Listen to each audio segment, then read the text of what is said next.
Indonesia, negeri dengan jutaan kekayaan alam yang melimpah, yang terkenal dengan keragaman seni budaya serta kearifan lokal dalam pengobatan tradisional. Sepanjang tahun 2015 sampai 2035, produk obat tradisional di Indonesia merupakan produk industri farmasi yang diprioritaskan dalam pembangunan industri. Prospek industri obat tradisional yang ditunjang dengan tingginya minat masyarakat dalam penggunaan obat tradisional perlu diimbangi dengan sistem informasi dan komunikasi bisnis yang terintegrasi, akurat, dan dinamis. Oleh karena itu, Jamutix sebagai startup Ubaya hadir sebagai solusi dengan menyediakan platform integratif sistem informasi produk obat tradisional yang mengembangkan teknologi informasi dalam mendukung pengembangan, penggunaan, dan edukasi obat tradisional yang aman, efektif, dan berkualitas. Intellectual honesty. Courage to speak the truth. Unprejudiced. Customer service orientation. Adalah nilai-nilai yang kami jaga dan prioritaskan dalam komitmen kami untuk mendukung pengembangan dan penggunaan obat tradisional Indonesia yang aman, efektif, dan berkualitas. Sehingga Jamutix dapat menjadi one-stop platform for best quality Indonesian traditional medicine product.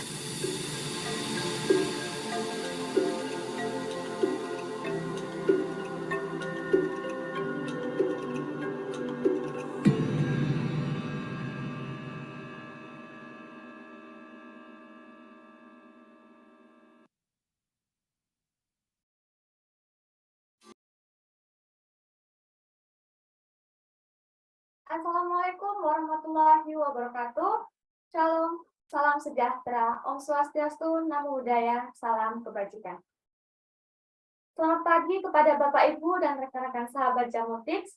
Kami ucapkan selamat datang dalam acara workshop strategi usaha herbal untuk survive di era digital yang diselenggarakan oleh Jamutix Universitas Surabaya secara virtual pada hari Sabtu 25 Februari 2023.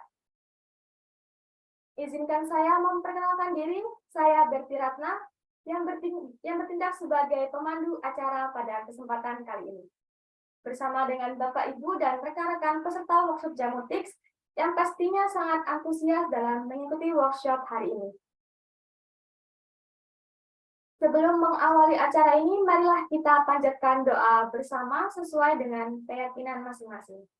Doa dipersilahkan.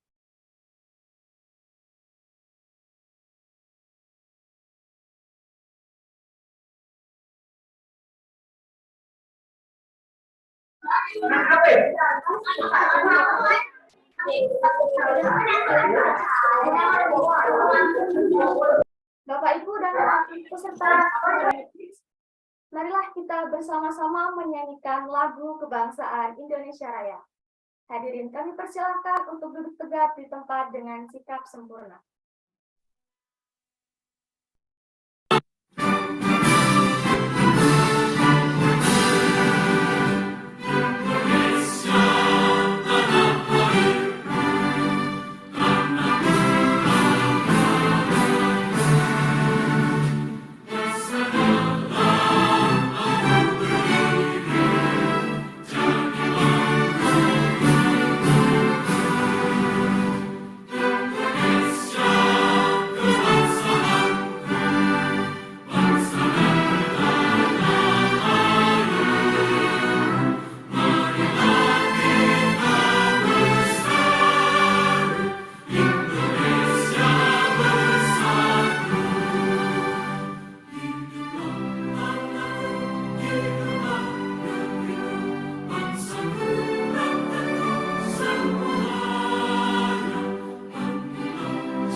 Terima kasih.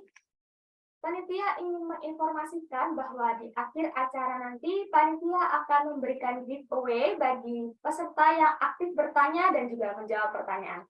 Jadi diharapkan pada sesi tanya-jawab nanti, para peserta workshop aktif dalam bertanya dan menjawab pertanyaan. Baik, telah hadir bersama kita di sini yang terhormat founder Jamutix, Ibu Apoteker Dr. Uka Yunita, Magister Sains. Yang kami hormati Bapak Dias Kristanto, Sarjana Sains, Magister Manajemen. Yang kami hormati Bapak Dr. Debbie Marciano, Sarjana Ekonomi, Magister Manajemen. Yang kami hormati Bapak Ibu peserta dari industri dan usaha obat tradisional. Yang kami hormati Bapak Ibu tenaga kesehatan dan berbagai profesi lain yang memiliki minat terhadap herbal dan obat tradisional.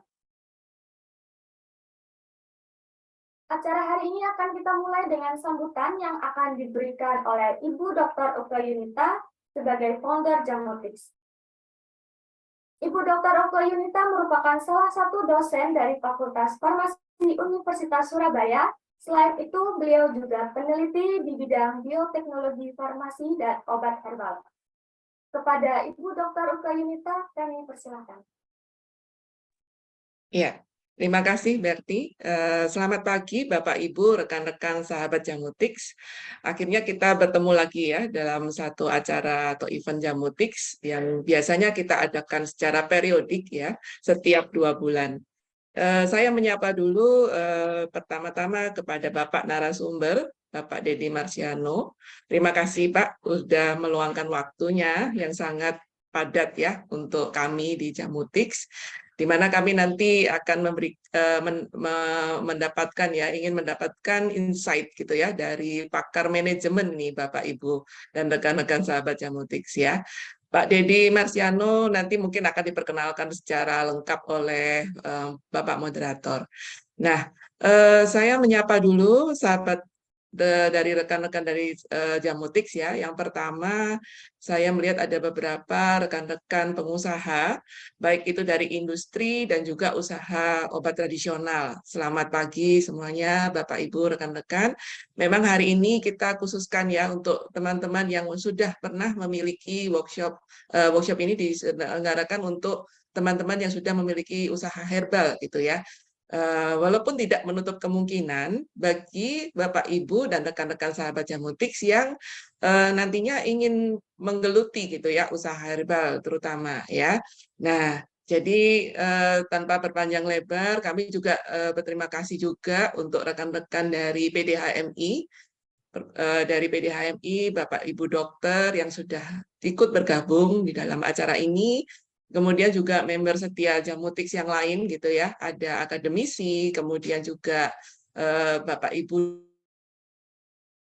dari BPOM ya, kemudian juga ada dari berbagai organisasi profesi, baik itu rumah sakit, APDFI, kemudian juga teman-teman yang mahasiswa gitu ya, yang semuanya sudah sangat setia mulai setahun yang lalu ya, Jamutix sudah hampir menginjak umur yang kedua ini ya.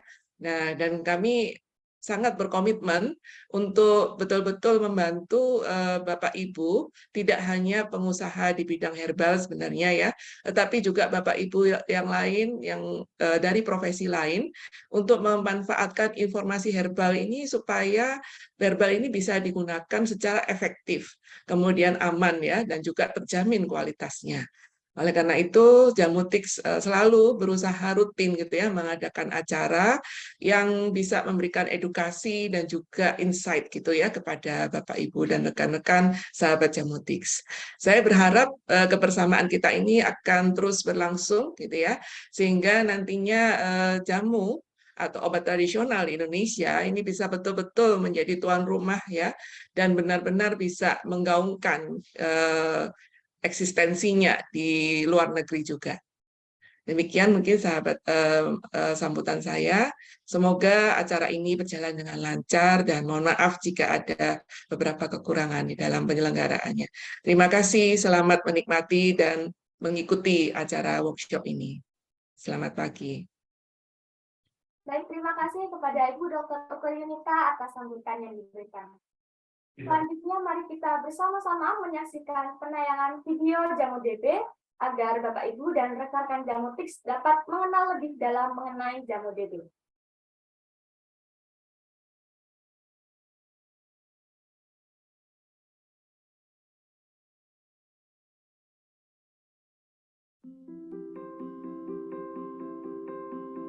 Peningkatan tren kebutuhan serta potensi herbal di pasar domestik dan internasional tidak terlepas oleh kebutuhan informasi herbal dari berbagai pihak seperti industri, rumah sakit, farmasi komunitas, dan akademisi. Banyaknya informasi yang didapat, namun dengan kualitas informasi yang bervariasi, menjadi tantangan tersendiri bagi pencarian dan seleksi informasi herbal yang dihadapi oleh sektor bisnis dan industri dalam pengembangan obat herbal terbaru. Sedangkan tantangan yang dihadapi oleh sektor layanan kefarmasian dan konsultasi dokter, baik di rumah sakit maupun fasilitas layanan farmasi komunitas, adalah dibutuhkannya informasi tentang herbal yang tepat, cepat, dan evidence-based agar upaya pemberian obat herbal dapat diberikan secara efektif dan aman. Demi menjawab kebutuhan tersebut, Jamutix Ubaya mempersembahkan Jamu DB.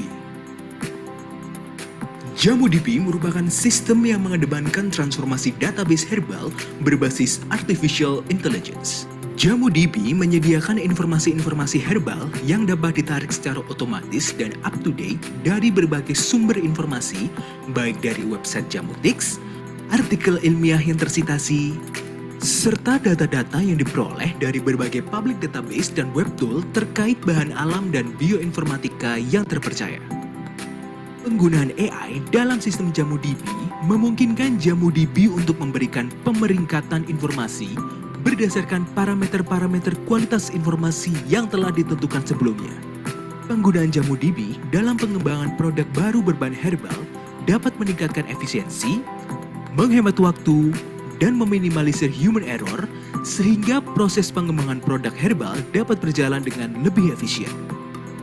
Kelengkapan database dengan update informasi secara reguler ditunjang dengan kemudahan akses oleh tenaga kesehatan dan akademisi, juga akan menunjang layanan kepada pasien dalam hal pemberian rekomendasi terkait produk herbal dan edukasi yang berhubungan dengan efek samping serta interaksi obat dengan herbal.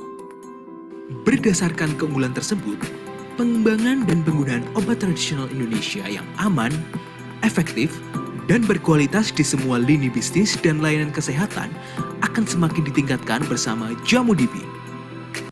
JamuDB, Acceleration Partner for Herbal Business and Service Transformation.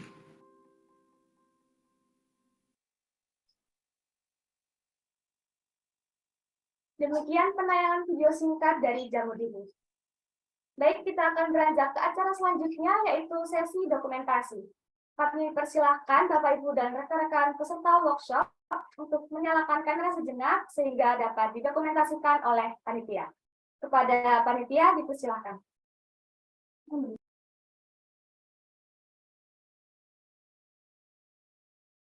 Baiklah, selamat pagi kepada para peserta workshop. Sesi dokumentasi akan segera saya mulai. Bagi para peserta yang belum menyalakan kamera, diminta untuk segera menyalakan kameranya. Baiklah, sesi dokumentasi akan saya mulai. Saya mulai dari slide yang pertama. 1, 2, 3.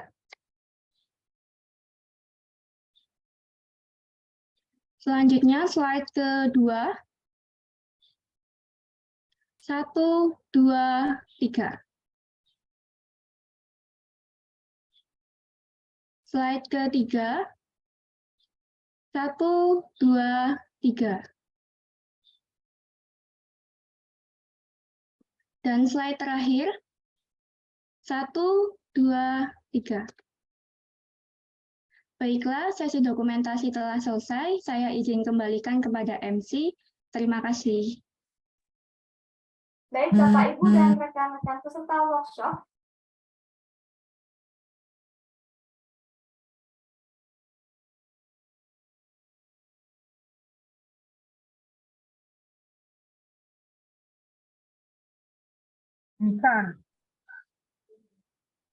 baik, Bapak, Ibu, dan rekan-rekan peserta workshop, terima kasih atas partisipasinya dan tetap setia mengikuti acara ini. Marilah kita ikuti acara utama kita hari ini, yaitu workshop strategi usaha herbal untuk survive di era digital, yang akan dipandu oleh Bapak Dias Kristanto sebagai moderator. Sebelumnya, kami akan memperkenalkan moderator kita pada acara hari ini.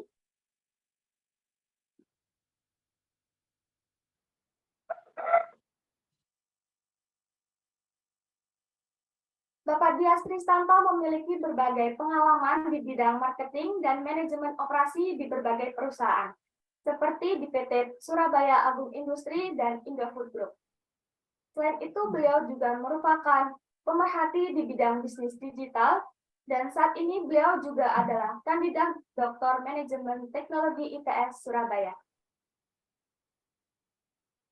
Sebelum acara ini saya serahkan kepada moderator, mohon untuk para peserta workshop dapat menyimak sesi selanjutnya karena nanti akan ada sesi tanya-jawab yang pastinya akan ada giveaway dari Jamutix untuk para peserta yang aktif dan juga aktif dalam bertanya dan juga menjawab pertanyaan.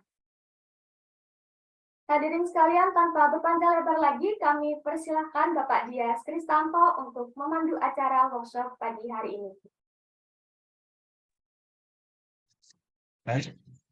Terima kasih Betty untuk waktu dan kesempatan. Bapak, Ibu, dan rekan-rekan, selamat pagi semuanya. Dan saya berharap Bapak Ibu sehat dan terus berkarya untuk kemajuan usaha Bapak Ibu, untuk kemajuan masyarakat, dan juga untuk meningkatkan kesehatan dan berbagai macam hal dalam masyarakat. Nah, Bapak Ibu, izinkan saya untuk sedikit menyampaikan, Jamutik kami berkomitmen hingga saat ini, dan kami berharap terus komitmen kita tetap terjaga untuk terus mendorong, kemudian menginisiasi, menginspirasi terjadinya transformasi digital di dunia usaha, usaha kecil pun ataupun usaha yang lainnya, usaha yang besar. Kalau seperti yang kita ketahui, transformasi digital tidak hanya bicara tentang masalah teknologi, tidak hanya tentang masalah software, kemudian komputer, dan segala macamnya. Transformasi digital berbicara banyak hal, sistem, proses, dan salah satu hal yang utama adalah manusia salah satunya. Nah, kami Jamutik tetap berkomitmen, kita tetap menyampaikan hal-hal, topik-topik yang sangat erat dan mendorong untuk terjadinya transformasi. Jadi sebelumnya kita udah pernah bicara tentang sales forecasting misalnya, atau mungkin kita branding, advertising, dan semua dalam kaitan dan didorong untuk menuju transformasi digital satu usaha. Jadi saya berharap Bapak Ibu untuk terus melanjutkan mendapatkan insight untuk topik-topik yang kami berikan sampai masa depan. Dan kita memiliki beberapa topik hingga 1 tahun ke depan ini ya Bapak Ibu, dan tentunya itu bisa mendukung dan mendorong untuk terjadinya transformasi digital. Karena kalau kita melihat ada banyak elemen dalam perusahaan, jadi tidak mungkin kita melakukan satu transformasi digital hanya dalam satu momen saja. Jedor, belum, itu namanya bom, bukan transformasi. Step by step, bertahap, kita akan merubah dan mentransformasi operasional dan juga segala hal berkaitan dengan bisnis kita untuk ke arah digital. Baik, saya tidak berpanjang kata. Biar bagaimanapun kalau kita memandang digital, era digital itu, saya ingat waktu saya masih kecil, kemudian saya sakit, orang tua saya nyodorin obat pahit dan saya nggak suka. Tapi masalahnya adalah satu, mau atau saya tidak mau, saya harus minum obat. Kalau tidak akan lebih parah akibatnya. Nah, era digital adalah sama ya. Tidak mau ogah atau enggan, kita tetap harus dan akan masuk dalam era digital. Jadi pilihannya mungkin cuma 1 atau 2 ya. 1, terjun ke dalamnya, terlibat dalamnya, dan beradaptasi dalam bidang digital. Atau kedua, ketika kita tidak masuk dan terjun, kita akan ketinggalan di belakang. Nah, saat ini topik kita berkaitan tentang masalah strategi. Jadi strategi usaha herbal untuk survive di era digital. Kita banyak berbicara tentang masalah hal-hal yang fundamental dalam perusahaan. Dan kemudian narasumber kita hari ini, Bapak Dr. Dedi Masyano, SE, MM, CBC, CSA, CIB, dan CRP. Nah, bisa ditayangkan ini ini rasanya masih profil singkat sih. Mungkin kalau misalnya dipanjangin 3 layar mungkin tidak cukup nih ya. Pak Dedi adalah pakar di bidang manajemen, juga keuangan, kemudian memiliki banyak sekali pengalaman, tidak cuma dalam bidang akademisi, dalam bidang pengembangan institusi, tetapi dalam bidang praktis juga. Jadi Bapak Ibu pengusaha ataupun juga profesional, kita bisa sama-sama melihat cerminan, sesuatu yang tidak hanya di awang-awang, tetapi juga meminjakkan kaki di bawah. Ini saya tidak bacakan secara detail ya, jadi Bapak Ibu bisa melihat tentang hal-hal yang menjadi pengalaman beliau. Pak Dedi juga salah satu mantan pengajar saya juga ini Pak. Baik, saya tidak panjang, kita akan mendapatkan banyak insight, banyak hal yang bisa kita jadikan info, pengetahuan, pengembangan bagi diri kita dan perusahaan, bagi kita masing-masing, melalui narasumber Pak Dedi. Dan untuk selanjutnya, Pak Dedi, saya serahkan waktunya kepada Bapak untuk menyampaikan materinya, Pak. Silakan Pak Dedi. Iya, terima kasih Pak Dias. Sebelum saya izin share screen ya, karena di sini masih disable. Oh, silakan panitianya minta tolong bantuannya.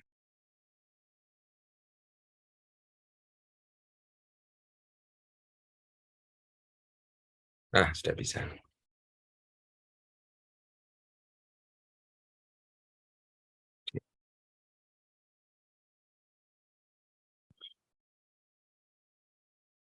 Oke, apakah share screen saya bisa terlihat?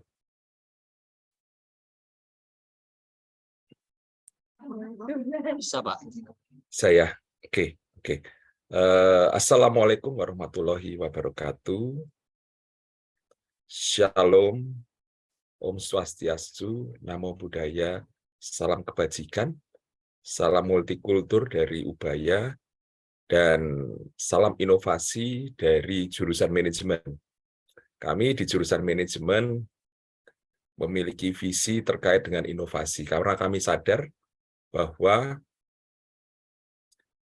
ke depan inovasi itu seperti yang disampaikan oleh Pak Dias, bahwa inovasi atau transformasi digital itu suatu keharusan yang tidak bisa kita hindari, ya, termasuk juga inovasi. Ya. Kalau dulu kita berjuang kemerdekaan, semboyannya merdeka atau mati. Tapi sekarang semboyan kita adalah perusahaan, semboyannya adalah inovasi atau mati. Jadi, ya, hari ini saya bicara tentang strategi, ya, strategi bagaimana perusahaan itu bisa melakukan inovasi, ya, terutama dalam hal bisnis herbal. Ya. Kita tahu bahwa bisnis herbal ini lawannya itu raksasa Goliat, ya. Lawannya raksasa Goliat, yaitu perusahaan-perusahaan obat kimiawi, ya, yang mungkin pasarnya mungkin 85-90% ya, menguasai pasar obat-obatan. Oleh karena itu, kalau kemudian lawan kita Goliat dan kita adalah Daud yang kecil, ya, David, ya, maka kita harus punya strategi bagaimana untuk mengalahkannya. Dan strateginya kita harus meredefinisikan lagi, ya. Apakah memang, karena kalau kita bicara bisnis herbal, konotasinya adalah obat. Ya. Konotasinya adalah obat untuk penyembuhan. Kalau kemudian kita hanya berpikir dalam lingkup obat penyembuhan, mungkin stamina atau vitamin, ya kita akan bersaing dengan perusahaan-perusahaan obat kimiawi yang sudah sangat kuat, ya, punya jaringan internasional. Tapi mari kita berpikir, kita kembali lihat definisi, ya. Ya, kita lihat produk herbal ini memang definisinya adalah produk yang terbuat dari ekstrak tumbuhan alami yang digunakan untuk tujuan pengobatan, terapeutik, kosmetik, dan lain sebagainya. Nah, saya lebih herbal digunakan selama berapa dalam sistem pengobatan. Jadi selama ini kita selalu berpikir bahwa herbal bisnis itu selalu bicara pengobatan. Ya. Nah, mari kita berpikir agak lebih besar, ya, lebih jauh. Ya. Ya. Jadi produk herbal modern, ya, itu juga mencakup seperti vitamin, mineral, probiotik, dan lain sebagainya. Dan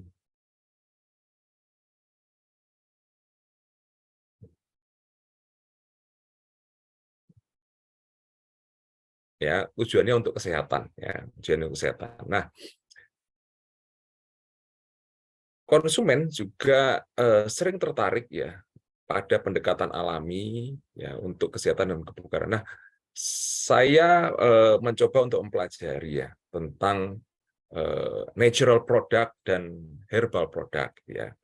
Ya. Nah, natural product ternyata kalau herbal product itu pasti natural, ya, tapi natural product belum tentu herbal product. Nah, kalau kita ingin bertempur dengan apa namanya industri-industri obat kimiawi yang besar, maka kita tidak bisa mempersepsikan bahwa herbal itu hanya untuk obat dan kesehatan.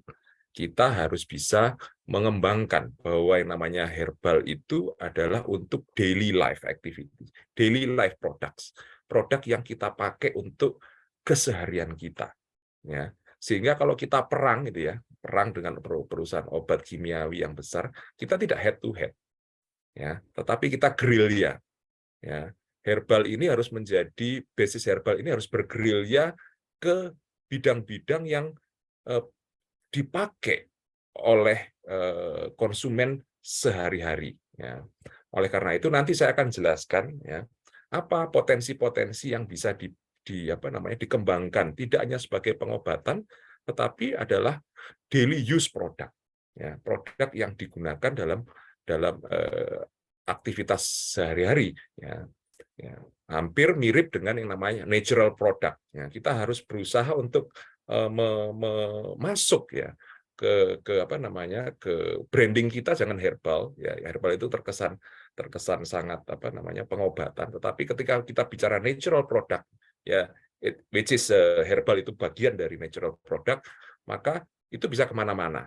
Ya, bisa kemana-mana. Bisa jadi kita menggunakan sabun yang herbal, ya, sampo yang herbal, ya, semua produk-produk yang kita pakai dalam kegiatan sehari-hari kita, yang kita butuhkan itu adalah herbal product. Ya.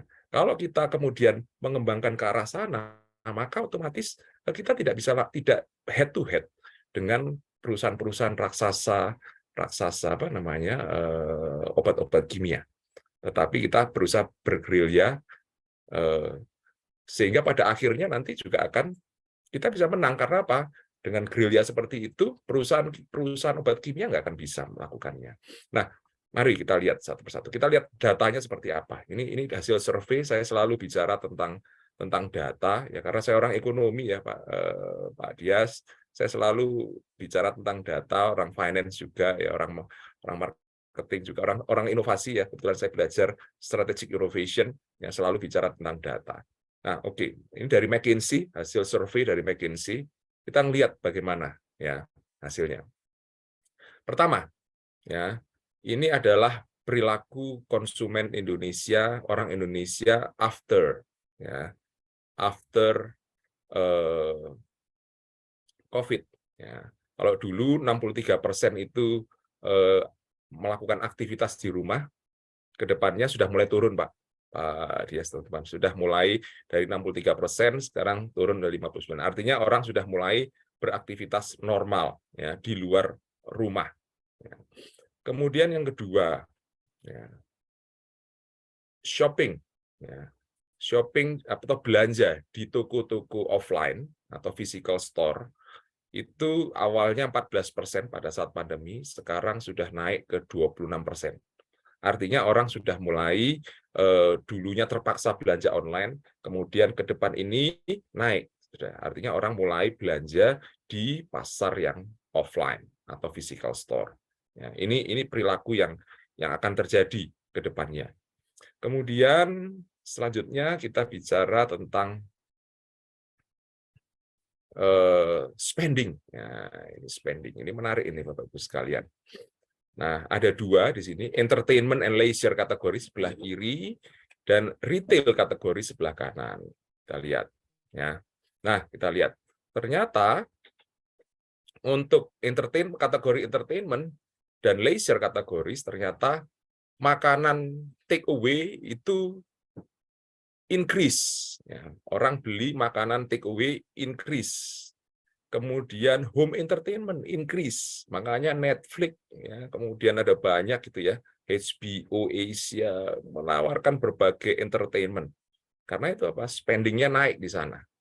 Kemudian ada virtual online activities, itu di bagian yang entertainment categories. Di bagian retail, ternyata grocery, ya grocery itu juga naik, saudara. Kemudian ada healthy and beauty. Nah ini saudara, ini wanita ini sukanya healthy and beauty ini 45% ya, tetap ya, sekalipun mungkin banyak di rumah online tetap make up-nya, tetap ininya perawatannya tetap nggak berkurang itu Pak. Ya sih teman-teman sekalian. Ya. Kemudian ada fashion dan lain sebagainya. Nah, yang besar kedua adalah grocery dan kemudian yang kedua adalah health and beauty. Artinya orang sekalipun sudah tidak pandemi masih mempertimbangkan yang namanya health and beauty. Ya, artinya kesehatan itu masih menjadi prioritas yang utama. Ya, kecantikan itu menjadi prioritas yang utama. Ya, Anda bisa lihat di sana. Ya, ini kesempatan, ya, kesempatan yang bisa dimasuki. Ya. Kemudian kita bicara kemudian, nah ini, ya. Spendingnya gimana? Ya. Apa yang berkurang di masa yang akan datang? Ya. Pengeluaran apa yang akan dikurangi? Pasti 44% yang paling kanan, Bapak Ibu bisa lihat di sana. Ya, luxury and premium products. Ya. Sekarang orang mencoba untuk mengurangi ya penggunaan tas branded, semua yang branded, ya itu berkurang 44%. Ya. Nah, yang terbesar kedua adalah ya untuk perbaikan rumah ini, home improvement, ya 24%. Ya, kemudian sport and fitness 22%. Health and beauty pengurangannya paling kecil. Ya. Intinya bahwa orang itu masih spending cukup besar di health and beauty. Ya. Oke, dan ini konsisten tadi ya dengan data sebelumnya. Nah, kita lihat lagi. Nah, ini sangat penting Bapak Ibu sekalian. Ya. Ternyata perilaku masyarakat Indonesia itu berubah. Ya, ternyata perilaku masyarakat Indonesia berubah. Berubahnya seperti apa? Ternyata Anda lihat ya, yang 40% ya menjadi 49. Artinya apa? 40 itu waktu pandemi, 49 next. Ya, next after pandemi. Anda lihat bahwa ternyata mereka lebih sadar yang namanya recycle, produk itu harus environmental friendly, green product, natural product, mungkin herbal product. Mereka lebih concern 40 ke 49%. Eco-friendly material, semua yang ramah lingkungan, ya ramah apa namanya bagi apa namanya lingkungan, itu mereka sudah concern ke sana. Kemudian yang kedua, ternyata ada perilaku ini survei di Indonesia ya Bapak Ibu sekalian. Kemudian ada yang kedua adalah mereka itu ternyata sekarang loh ya. Dulu kita bangga dengan produk asing. Sekarang itu mereka mulai suka produk dalam negeri. Ini yang bagus ini ya. Mungkin berkat kampanyenya Pak Jokowi, orang sekarang cenderung untuk menyukai produk lokal dibanding dengan produk-produk branded dari luar negeri. Ya. Mungkin karena presidennya ngasih contoh ya, sepatunya lokal ya, kemejanya lokal gitu ya, semuanya lokal, menterinya juga gitu ya. Dan akhirnya terbawa sampai ke bawah. Ya. Oke. Kemudian nah, ini alasan kenapa mereka menggunakan produk lokal. Ya. Nah, herbal itu masuk ke keduanya. Herbal itu lokal produk, gitu ya. Natural apa namanya? Natural produk itu adalah lokal, herbal itu lokal. Kemudian friendly material, ya, sustainable. Ya. Jadi sebenarnya kesempatan bahwa ke depan itu herbal akan menjadi concern, ya. Natural product akan menjadi concern, local product akan menjadi concern. Jadi kalau Bapak Ibu kemudian mengembangkan yang kemudian bisa membuat branding yang kuat bahwa ini adalah produk herbal yang eco-friendly, ya, ramah lingkungan, kemudian dikembangkan oleh perusahaan lokal, kearifan lokal, itu menjadi brand yang sangat bagus ya ke depannya. Oke.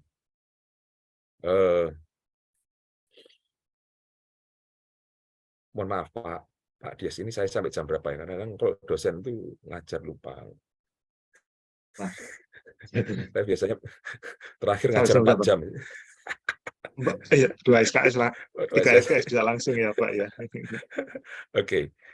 Nanti saya diingatkan ya Pak, kalau misalnya waktunya mungkin mau habis ya. 10 menit sebelumnya nanti saya ingatkan Pak. Ya, oke. Terus kemudian, nah kenapa mereka suka dengan produk-produk lokal? Ternyata ada 3 alasan Bapak Ibu sekalian. Pertama, yang paling tinggi alasannya adalah mensupport lokal ekonomi. Ya. Jadi sekarang itu orang mulai sadar bahwa kita harus bisa mandiri dalam ekonomi kita. Ya. itu sudah mulai sadar, 75%. Kemudian yang kedua, alasan klasik. Apa? Kalau produknya lokal, otomatis biaya pengirimannya murah, kan itu kan. Biasanya kalau yang suka beli online dia biaya pengiriman murah dan kemudian apa? Cepat kalau lokal. Ya, 58%. I can purchase them more quickly, conveniently. Cepat, lebih cepat dan lebih murah. Ya, waktunya lebih pendek, pengirimannya lebih pendek. Ya. Itu alasan kenapa mereka membeli produk lokal. Kemudian antara online dan offline, ya, ini bicara pasar ya. Nanti kita akan lihat sebenarnya mereka cenderung kemana. Apakah online atau offline? Nanti kita lihat. Ya. Nah, ini juga harus menjadi concern kita ya dalam memasarkan produk-produk. Nah, apa alasannya? Ada beberapa alasan antara online dan offline. Ya. Kalau yang sebelah kiri adalah offline, yang sebelah kanan adalah online. Apa kelemahan-kelemahannya yang dihadapi oleh customer kita? Pertama apa? Kalau offline, ya, itu antriannya panjang. Ya. Memang kalau kita bicara Indomaret, Alfamart mungkin antrian nggak panjang ya, tapi beberapa departemen store yang agak besar antriannya cukup panjang. Terus kemudian apa? Produk yang kita cari nggak ada. Ya. Kalau di online kemungkinan dapatnya jauh lebih besar daripada yang offline. Ya, ada banyak hal, saudara, termasuk delivery. Ya, kalau delivery online biasanya delivery-nya lebih panjang, lebih lama. Kalau offline kita bisa langsung dapat delivery-nya dan lain sebagainya. Ya, itu kira-kira hambatan-hambatan atau kelemahan-kelemahan dengan sistem online, offline dan online. Oke. Nah, ketika kemudian customer itu tidak bisa mendapatkan produk yang diinginkan, apa yang mereka lakukan?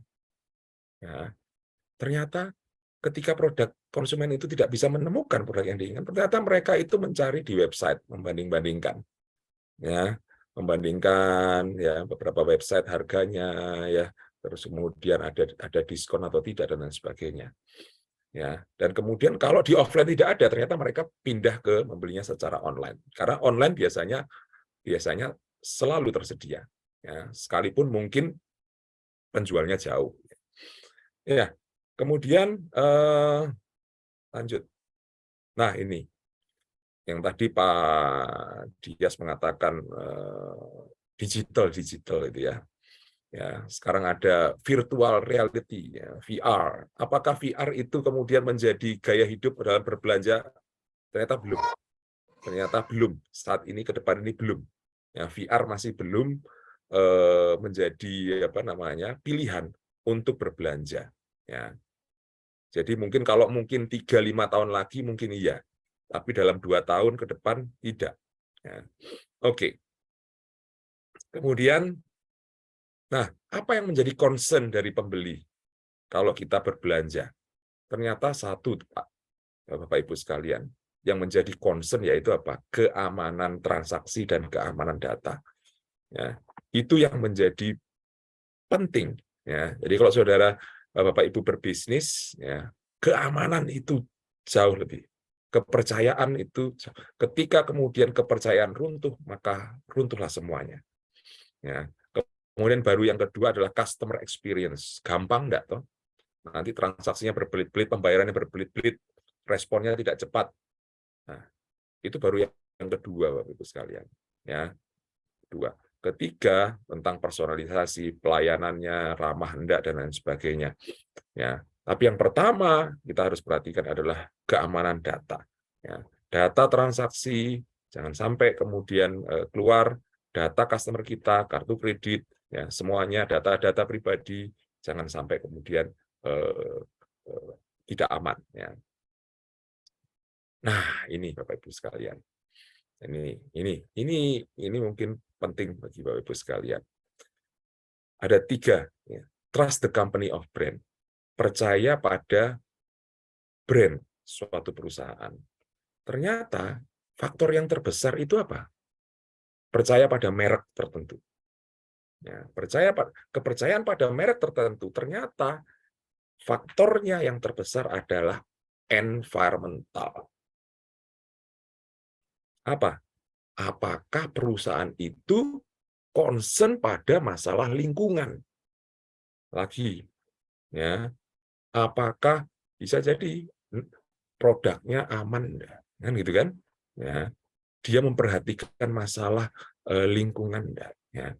Itu yang menjadi concern. Jadi kalau Bapak Ibu berbisnis herbal, maka satu, brand harus terkait bahwa brand perusahaan Bapak harus ramah lingkungan, eco-friendly, ya, baik itu produk, sistemnya,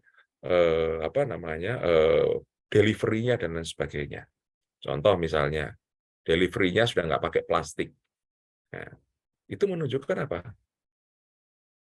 Kita environmental friendly. Ya. Itu menjadi faktor yang utama, Pak, kalau bicara masalah kepercayaan pada merek. Kemudian, kalau kita mau merekomendasikan merek itu kepada orang lain, ternyata faktor utama yang terbesar adalah governance. Governance itu bicara, dipercaya nggak tuh perusahaan ini? Kalau kemudian kita aja nggak percaya, boro-boro kita merekomendasikan pada teman kita, nggak akan, gitu kan? Wong kita aja nggak percaya. Governance, pengelolaan, bisa dipercaya. Itu adalah kunci kalau Anda ingin perusahaan saudara mau direkomendasikan oleh pelanggan saudara. Oke, yang terakhir, yang ketiga, purchase of product services from the company. Ya, orang mau beli produk karena apa? Ternyata tetap karena apa? Governance. Ya, governance, pengelolaan. Ya. Tapi kita lihat yang trust of the brand, ya, trust for the brand itu environment adalah nomor satu. Ya, ramah lingkungan, natural, herbal, dan lain sebagainya. Oke. Ini tentang brand trust dan lain sebagainya. Nah, Indonesian working behavior. Ke depan perilaku bekerja kita seperti apa? Apakah kita semua akan kembali offline sepenuhnya? Apakah kita tetap online? Nah, seperti apa? Kita lihat. Nah, ini saudara. Ya. Yang pertama, ternyata I'm required to work in hybrid way, splitting my working week between place of work and home working. Jadi ternyata yang tertinggi nanti ke depannya gaya kerja kita adalah hybrid, Bapak Ibu sekalian. Ingat, ya, gaya kerja orang Indonesia. Ini surveinya di Indonesia, Bapak Ibu, bukan di luar negeri ya. Ini Indonesia. Ya, surveinya adalah di Indonesia hybrid lebih dominan. Ya, hybrid. Jadi bisa bekerja di kantor, bisa bekerja di mana saja. Ya. Itu 41% tahun 2002 surveinya, tahun 2021 itu 49, tahun 2022 masih 41. Tapi tetap dominan bahwa hybrid itu menjadi gaya kerja kita. Ya. Oke. Next. Oke. Nah, ini. Ternyata lihat non-hybrid, ya, non-hybrid artinya kalau dari sisi dunia, Bapak Ibu sekalian, ternyata apa? Kita lebih rendah. Kalau kita bicara non-hybrid, kita harus masuk kerja. Dunia itu ternyata secara global lebih ingin masuk kerja, kantoran. Tetapi ya kan, Indonesia ternyata lebih cenderung yang sebelah kanan, hybrid, itu lebih tinggi daripada global. Global itu nggak suka hybrid. Orang Indonesia ternyata suka hybrid. Nah, inilah kesempatan-kesempatan ketika kita bisa membaca perilaku orang Indonesia, gaya kerjanya. Ini kesempatan kita bisa memasarkan produk kita ke orang yang tepat, cara yang tepat, tempat yang tepat, harga yang tepat. Ya. Oke. Next. Oke. Nah, kita lihat ya. Selanjutnya, bagaimana perilaku orang Indonesia tentang traveling dan leisure activities. Ya. Ini pasti senang ini ya, traveling and leisure activities. Ya. Datanya ternyata Bapak Ibu, datanya cukup mengejutkan. Ya, kita lihat. Ya.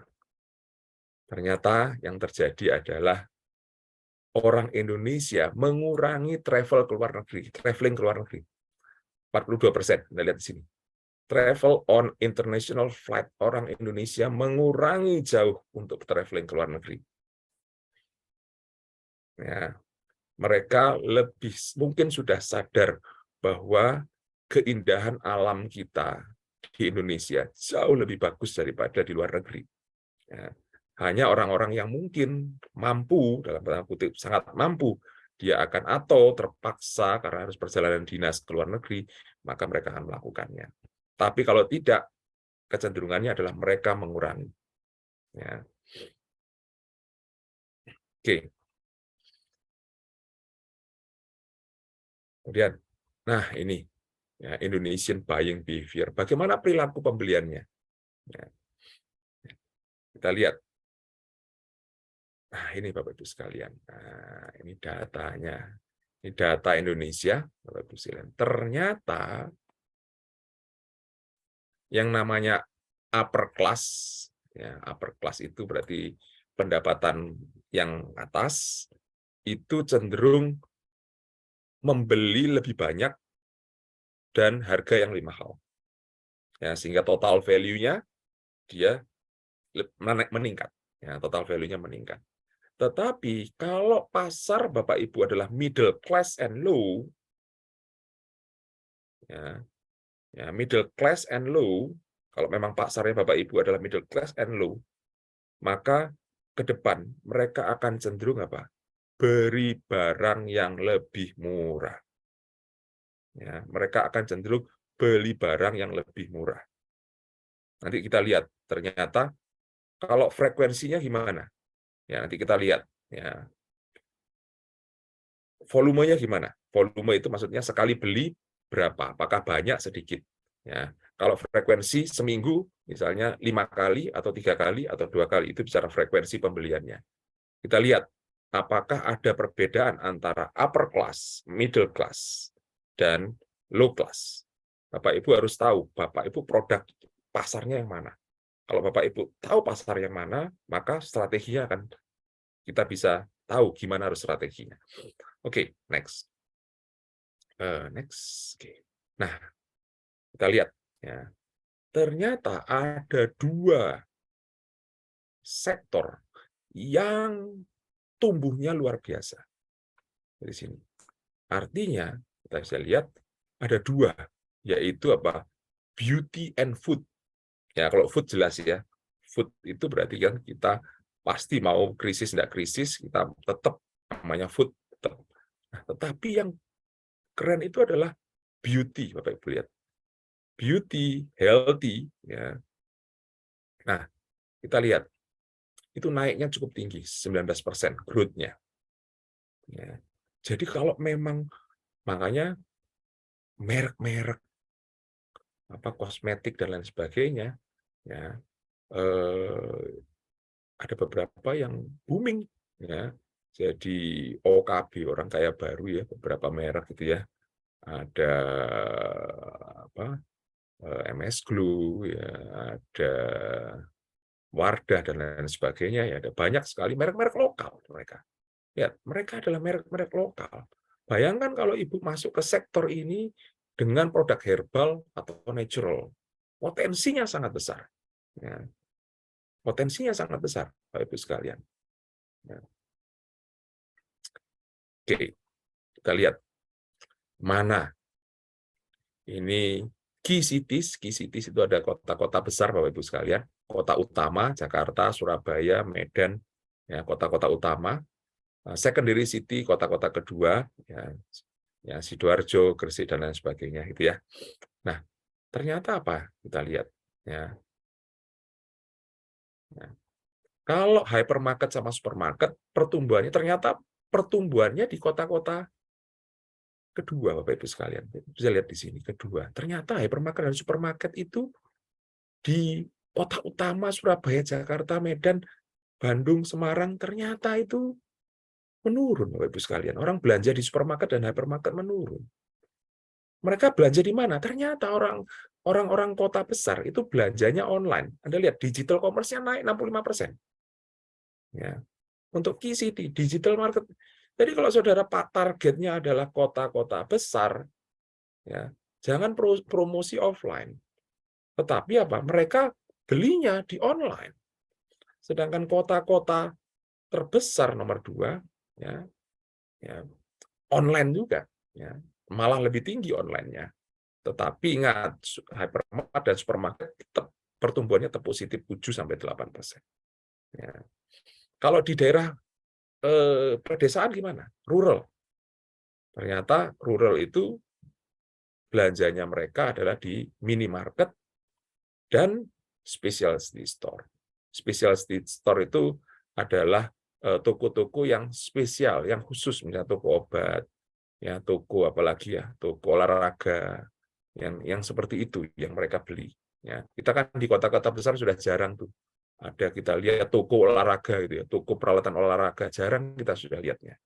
Ya, tapi tetap ada di rural, daerah pedesaan.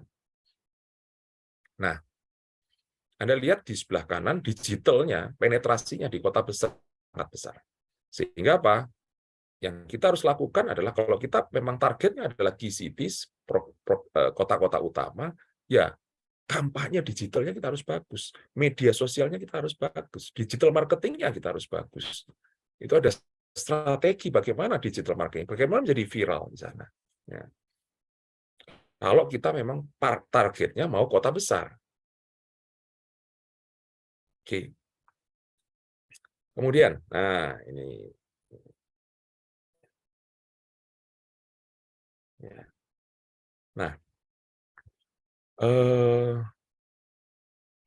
tentang media penetrasi. Ya. Ternyata Bapak Ibu bisa lihat ya, untuk TV penetrasi ternyata semua juga suka gitu ya. Dari generasi milenial sampai kolonial ya, generasi senior, Anda lihat semuanya suka ya. Tapi cenderung apa? Kalau TV yang suka lihat itu yang generasi senior, Pak. Jadi kayak Pak Dia, saya ini masih lihat TV ya. Yang generasi anak-anak muda ini ya, Anda lihat internet penetration-nya adalah pada apa? 95 dan 93. Generasi milenial, sorry. Ya, milenial. Ya. Itu kalau targetnya adalah generasi milenial 25 sampai 35 ya, di bawah 25 sampai 35, maka internet penetration harus bagus. Ya, dari kampanye digital marketingnya harus bagus. Ya, strategi digital marketingnya harus bagus. Ya. Oke, radio rasanya sudah ditinggalkan ya Pak. Bapak Ibu sekalian, radio sudah ditinggalkan. Apalagi generasi Z, generasi milenial, generasi X yang masih dengarkan radio hanya senior, Bapak Ibu sekalian. Ya, kita saya sama Pak Dias ini ya masih dengarkan radio ya, beberapa radio yang harus wajib kita lihat itu ya, kita dengarkan. Oke. Kemudian untuk media sosial ya. Ternyata yang senior seperti kita lebih suka YouTube ya, nggak tahu ini ya Pak, betul ya, daripada apa namanya Facebook, Google, Instagram. Nah, semakin ke generasi Z ya, di bawah 25 sering suka Facebook ini. Nah, yang unik Bapak Ibu lihat di sana ada apa namanya TikTok ya. TikTok ya. Bagi senior seperti Pak Dia sama saya nggak suka TikTok ya, tapi generasi Z milenial suka TikTok. Nah, ini kesempatan kita tahu kita mau pasar yang mana, target yang mana, itu yang kita harus masuk. Oke. Nah, ya. Nah, ini Anda lihat bagaimana sektor kontribusinya. Ya, sekarang ini pertumbuhan ekonomi Indonesia masih didominasi makanan. Ya, kontribusi makanan itu sangat besar dalam pembelanjaan kita, dalam belanja kita sehari-hari. Ya, makanan masih dominasi. Kemudian yang kedua adalah personal care. Ya, personal care ya, barang-barang yang kita pakai untuk pribadi. Ya. Kemudian itu yang kedua. Ya. Kemudian, nah ini kita masuk deh yang kedua, home care and general care. Ya. Bagaimana perilakunya? Inilah kesempatan. Jadi jangan persepsikan bahwa herbal atau natural herbal product itu hanya untuk kesehatan. Bisa di mana-mana sebetulnya. Kita bisa masuk ke banyak banyak area produk yang kita gunakan sehari-hari. Oke. Ini contoh. Ya. Baju dan rumah. Ya, ini ada di rumahnya. Ternyata apa? Kita lihat deterjen. Ya. Deterjen itu pertumbuhannya cukup tinggi, 7%. Ya. Ya. Itu bayangkan kalau kita bisa punya produk herbal, terus kemudian natural product yang kita bisa masuk ke sana. Deterjen yang natural, eco-friendly, ya. Kemudian yang pertumbuhannya paling tinggi adalah cloth iron softener, yaitu apa ini? Penghalus ya. Kalau kita setrika itu ada penghalus itu ya. Saya pernah datang ke gudangnya, salah satu gudangnya distributornya Unilever.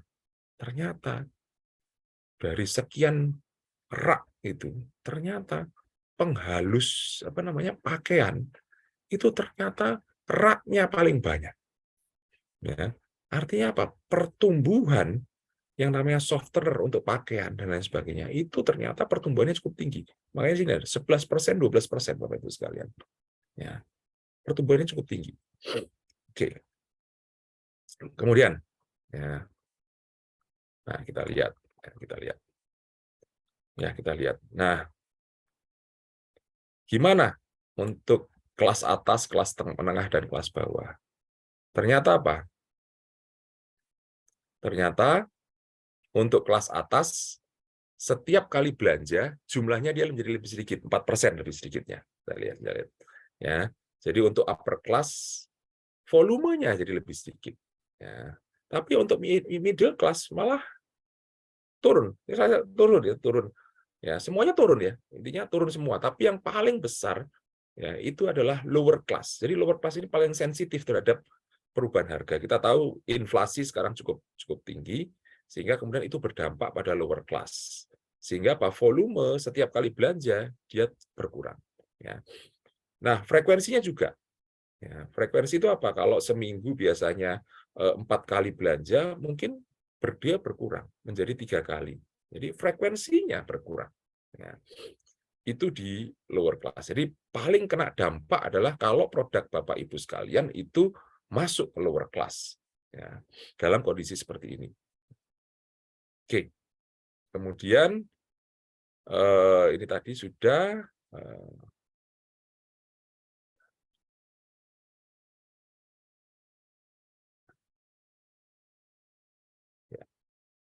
kita lihat ya. Dari segi frekuensi dari segi frekuensi ternyata saudara untuk personal care and general care itu turun semua ya. Dari sisi frekuensi, orang biasanya seminggu mungkin 4 kali, sekarang seminggu 3 kali untuk beli itu. Tetapi untuk setiap pembelanjaan dia itu lebih banyak ya. Dia itu lebih banyak Bapak Ibu sekalian. Jadi frekuensi belanjanya berkurang, tapi satu kali belanja dia belanja dengan volume yang lebih tinggi ya. Tetapi Anda lihat di sini, tetapi untuk beauty yang bawah ini Bapak Ibu sekalian, untuk beauty, kecantikan, kesehatan, ternyata frekuensinya tidak berubah. Ya, bagaimana ketahanan dari beauty and healthy ini artinya orang sekalipun krisis, sekalipun mungkin kondisi ekonomi kurang bagus, tetap ya kategori ini kategori yang tahan terhadap goncangan. Oke, ya ini contoh ya. General care-nya, unit per trip-nya, sampo naik 7%, liquid soap juga naik 2%. Ya. Nah, oke. Tentang belanja, ya kita lihat belanjanya online atau offline. Ya.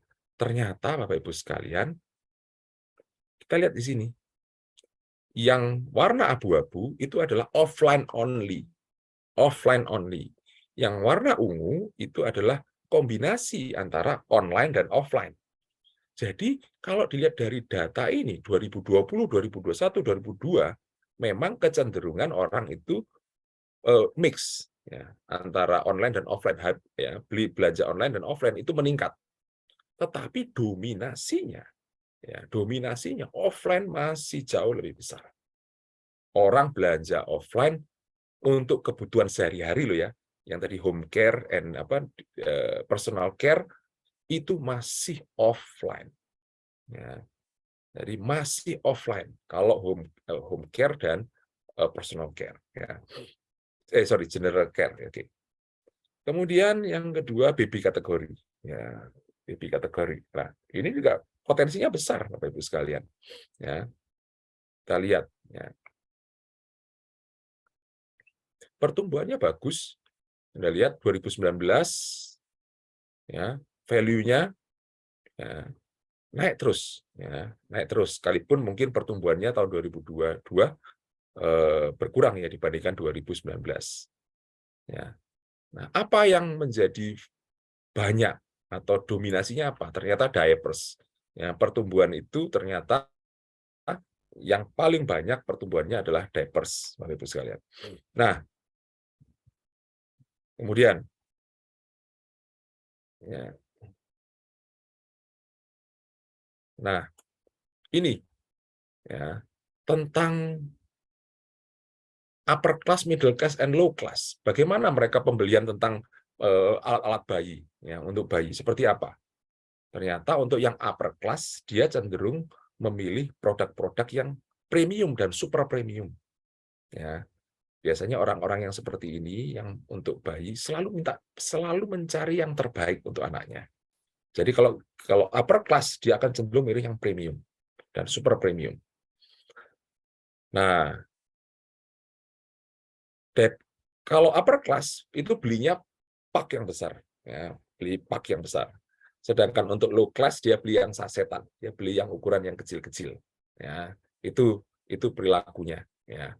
Nah, kemudian itu yang menarik, saudara.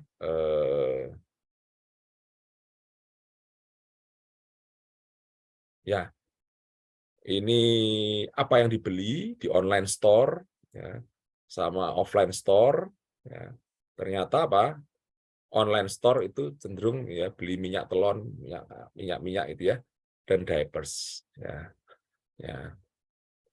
Ya, sedangkan kalau specialty store, toko bayi dan lain sebagainya offline, maka dia cenderung membeli apa? Diapers. Ya. Nah, oke, dan ini kita lihat potensinya gimana? Kita lihat yang sebelah kanan atas, Bapak Ibu sekalian. Ya, sebelah kanan atas. Yang sumbu tegak itu adalah volume growth. Yang kanan positif growth, yang kiri negatif growth. Yang sumbu mendatar adalah harga. Ya, kita lihat yang paling potensi adalah yang kanan atas, kuadran kanan atas. Kita lihat mana produk-produk yang volumenya naik dan harganya bagus. Ya. Itu ada hair treatment, untuk bayi ya, hair treatment, toothpaste, sikat gigi, shower gel, deodoran cologne untuk gigit-gigit itu Bapak Ibu sekalian, lotion itu merupakan produk-produk bayi yang prospeknya bagus. Ya. Oke. Nah, ini Bapak Ibu sekalian ini. Kita lihat bayi yang mana? Ya, bayi yang mana? Oh, ternyata kita lihat ternyata pembelian orang tua kalau punya anak kurang dari 1 tahun ternyata jauh lebih tinggi pembeliannya dibandingkan anak usia 1-3 tahun dan 3-6 tahun. Dia 38%. Ya. Artinya apa? Spending untuk orang tua yang punya anak kurang dari 1 tahun itu ternyata jauh lebih tinggi dibanding anak yang di atas 1 tahun. Pembeliannya apa kategorinya ternyata? Ada biskuit, sereal, shower gel, sabun batangan, deodoran, diapers, talkum dan lain sebagainya. Ini adalah produk-produk yang dibeli ya oleh orang tua ketika punya anak di bawah 1 tahun. Ya. Semakin ke atas, semakin tidak banyak yang dibeli. Oke. Jadi Ini. mohon maaf, Iya, kurang 10 kurang menit ya. 10 menit. Oh Iya, ya, siap. Oke. siap Pak. Kemudian ini ada tren bahwa lebih menyukai yang small pack, ya, packing kecil-kecil. Ya. Orang lebih suka untuk membeli dengan packing yang lebih kecil. Itu untuk yang mungkin middle class and lower class ya Bapak Ibu sekalian. Oke. Nah, intinya kalau Bapak Ibu masuk ke sektor ini, baby categories, ya, 3 hal yang perlu Bapak Ibu perhatikan. Pertama adalah bahwa produk bayi merupakan prioritas ibu. Satu. Sehingga apa? Ibu itu akan berusaha membeli produk bayi yang terbaik. Jadi kalau Bapak Ibu bisa menjual produk bayi yang premium dan terbaik dan kualitas bagus, orang tua akan cenderung spend ke sana. Ya. Itu yang pertama. Yang kedua adalah pertama adalah, dan itu yang tadi kedua, mohon maaf, itu yang kedua. Yang pertama adalah pastikan bahwa produk saudara selalu tersedia di toko. Yang pertama, maintain in present in shopper basket. Ya, selalu ada. Karena apa? Orang tua kadang-kadang belanjanya tidak ada, kapanpun dia mau belanja, dia harus punya produk untuk bayinya. Ya.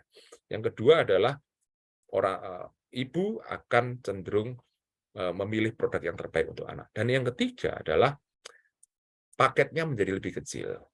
Ya, buatlah paket-paket yang kecil. Ya, karena ternyata ada kecenderungan orang lebih menyukai paket-paket yang kecil dibanding dengan paket yang besar. Kemudian food category, ya ada food category di sana, ya ada instant food, ya cooking aid dan lain sebagainya. Nah ini, ya sama. Ya, yang atas adalah garis vertikal adalah average price growth, ya, pertumbuhan harganya. Yang sebelah mendatar adalah volume growth-nya. Dan kita fokus ke kanan atas atau kanan atas. Ini adalah produk-produk makanan yang pertumbuhannya, harganya bagus, volumenya juga bertumbuh. Jadi 2, ini yang populer, lagi in, itu di sebelah kanan atas. Salad dressing, herbs, MSG, ya, meal maker, seasoning, tomato sauce, dan lain sebagainya. Ya, canned food, ternyata makanan kalengan ternyata tetap disukai. Ya, ini menjadi tantangan gitu ya. Kemudian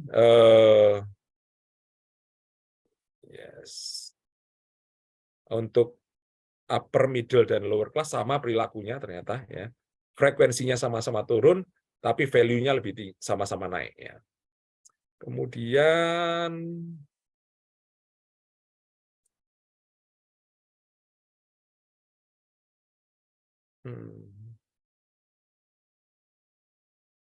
ya, pembeliannya ya, ternyata pembelian terbesar untuk produk-produk ini adalah di digital commerce, online ya, online. Frozen food ya, yang penting snack nih ya Bapak Ibu sekalian. Ya, ini ada yang menarik di snack ternyata.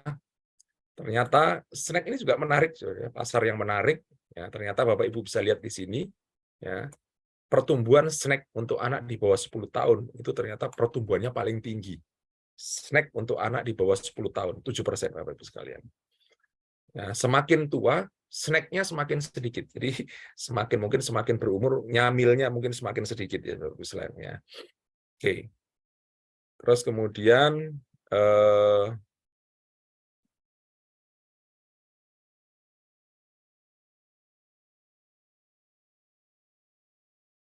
oke.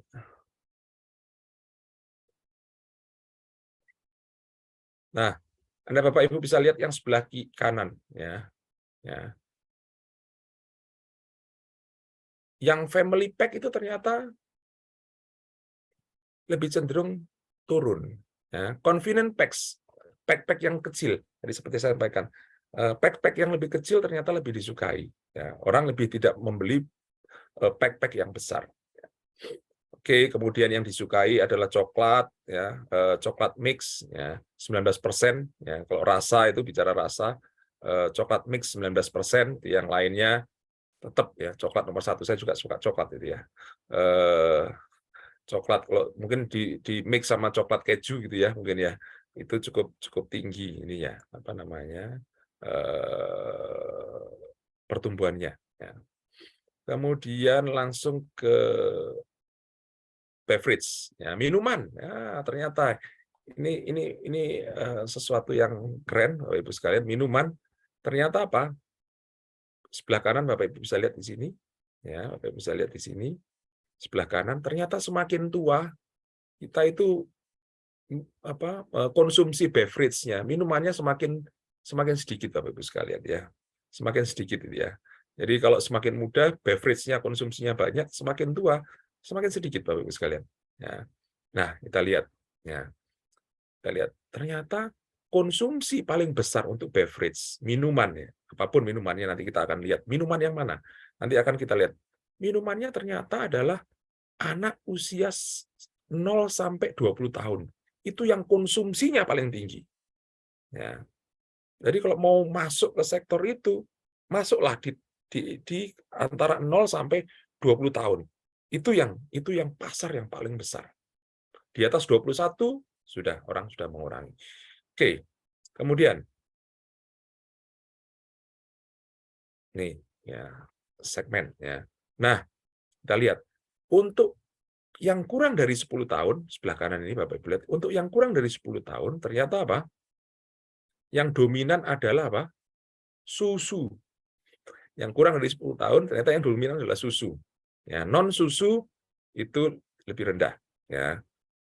Sepertiganya. Jadi susu 2/3, sepertiganya konsumsi adalah non susu.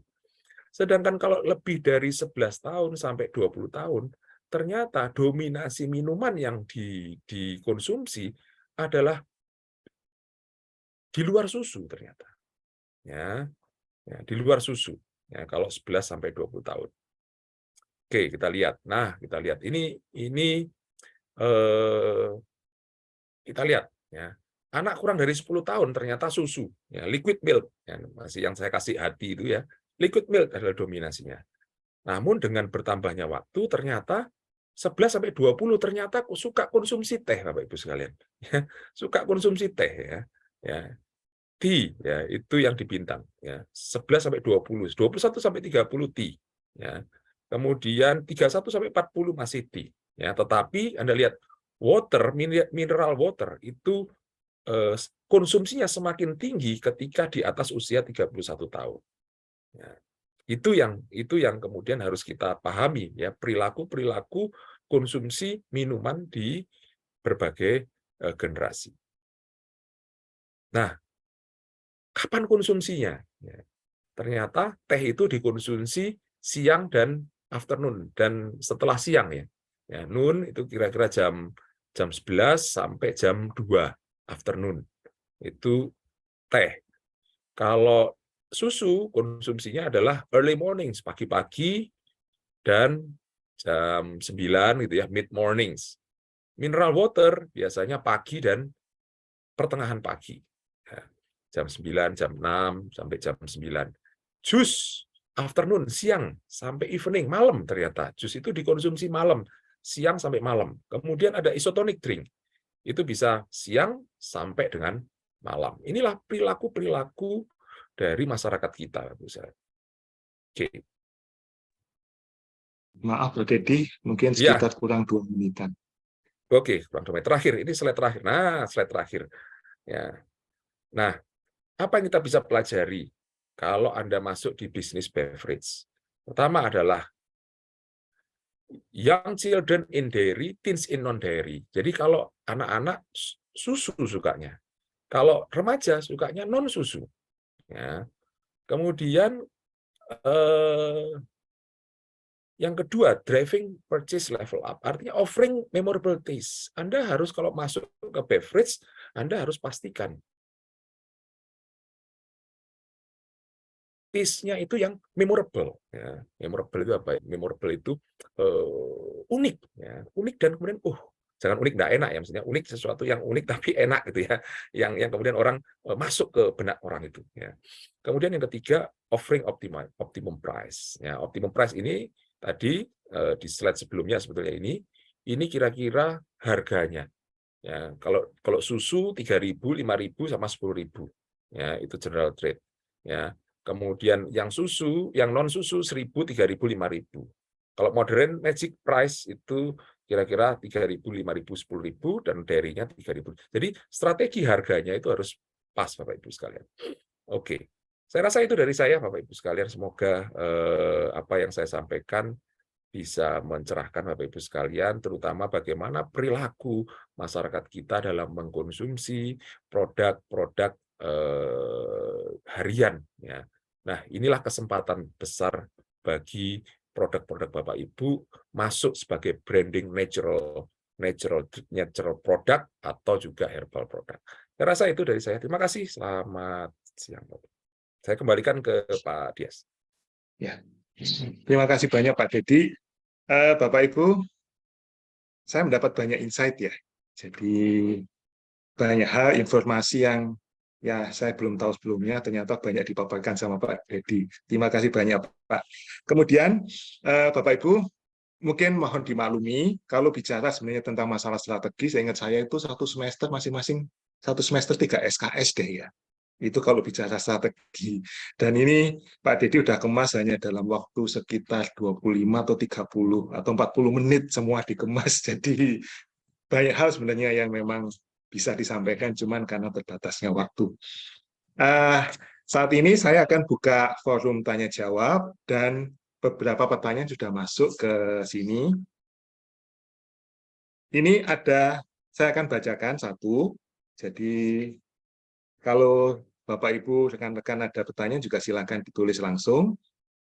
Yang pertama dari Saudari Evelyn Margareta Ubaya.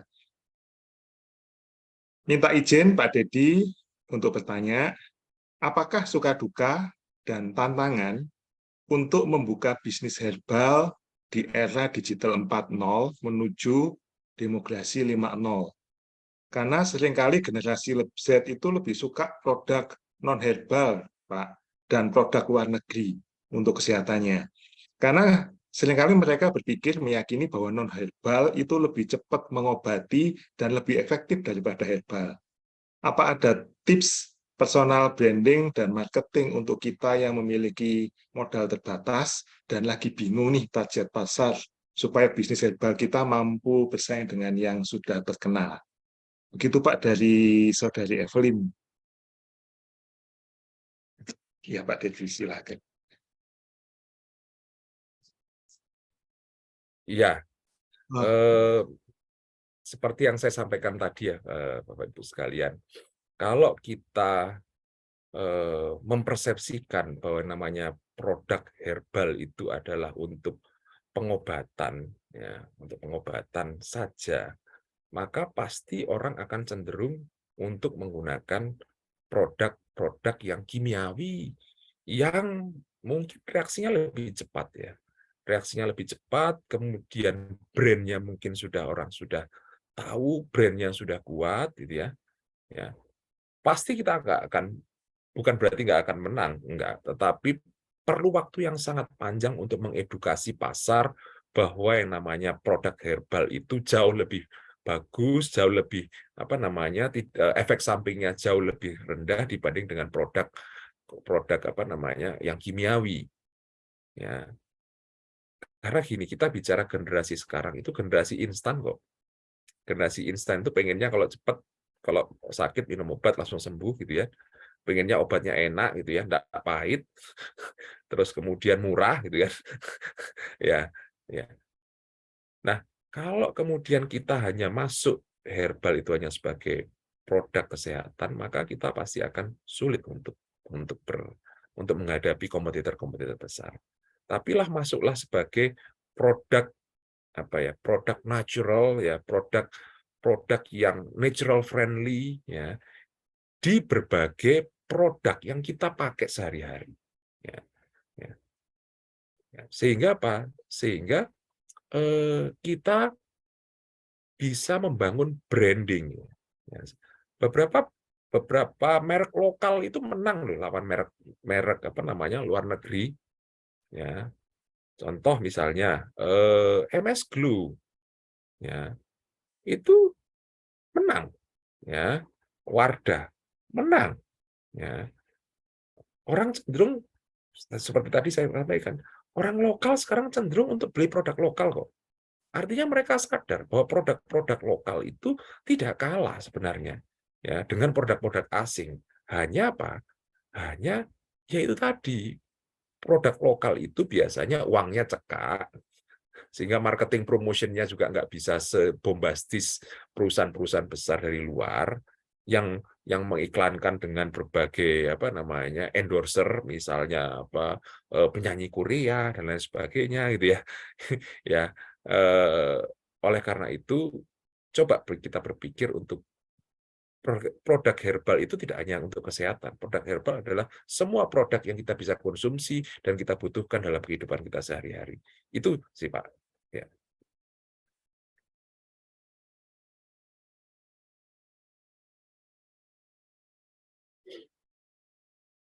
Terima kasih.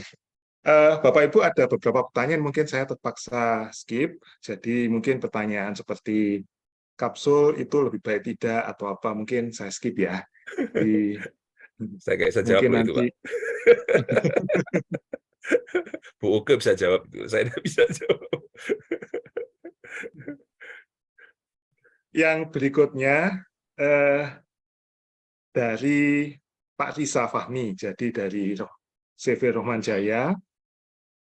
Pak Dedi, ketika ditelaah dari data, masyarakat ternyata lebih suka produk kategori beauty and food. Yes. Lalu bagaimana dengan produk herbal untuk kesehatan seperti jamu?